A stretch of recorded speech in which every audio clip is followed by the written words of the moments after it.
Mchakato wa uteuzi wa makamishna 6 wa Tume Huru ya Uchaguzi na Mipaka nchini IEBC kutoka kundi la wagombeaji 111 walioorodheshwa imeingia siku yake ya pili hii leo. Miongoni mwa 6 waliohojiwa leo ni Alamitu Goyo Jatani, mke wa gavana wa Marsabit Mohamed Ali, ambaye alikabiliwa na maswali magumu kuhusu msimamo wake kuhusu uchaguzi wa haki kutokana na wadhifa wa mumewe kama gavana anayehudumu. Laban Shaban ameifuatilia taarifa hiyo kutoka asubuhi na sasa anaipakua.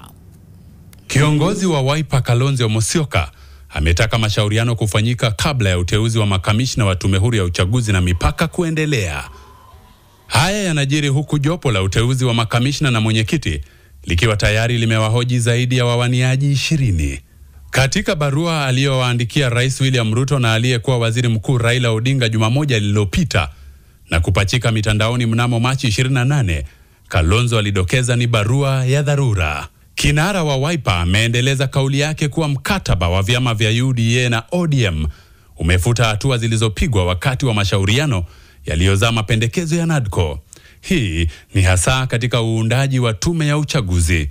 Kalonzo aliandika, bila shaka, iwapo muungano wa UDA na ODM utaendelea na uteuzi wa mwenyekiti na makamishna wa IEBC bila ushiriki faafu wa upinzani, hatua hiyo itachukuliwa kuwa ni jaribio la kuunda tume ya uchaguzi inayoegemea upande mmoja na kufanikisha wizi wa kura mapema kabla ya uchaguzi ujao wa mwaka 2027.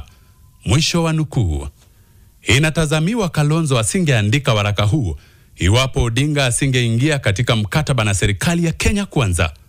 Bila kuweka bayana karata zake na upande wa upinzani, Kalonzo ameapa kupinga vikali mchakato wa uundaji wa IEBC unaoendelea.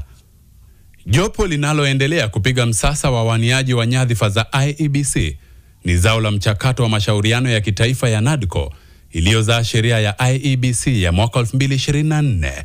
Hapo ndipo hatimaye kamati hii ilibuniwa kuhusisha sekta mbalimbali za kijamii na miungano ya kisiasa kujenga uaminifu wa umma. Wakati wa kutuliza joto la kisiasa baada ya uchaguzi mkuu wa mwaka 2022 ulioibua mchecheto, Kalonzo na kiongozi wa wengi bungeni Kimani Ichung'wah waliongoza vikao vya NADCO kwa baraka za Odinga na Ruto mtawalia.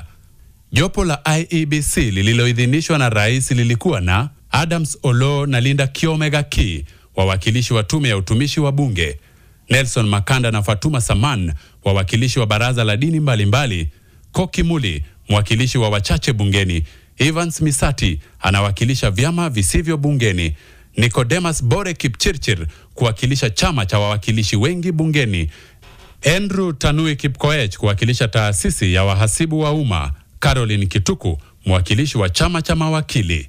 Kulingana na Kalonzo, baada ya Raila na Ruto kuingia katika handisheki, mfumo uliowekwa kuunda tume huru yenye uwazi na haki umesambaratishwa na kuna haja ya viongozi hawa kuhusisha upande wa upinzani kwenda mbele.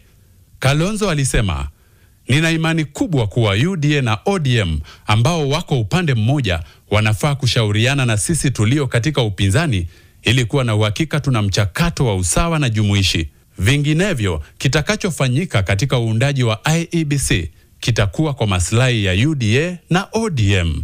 Laban Shaban, NTV.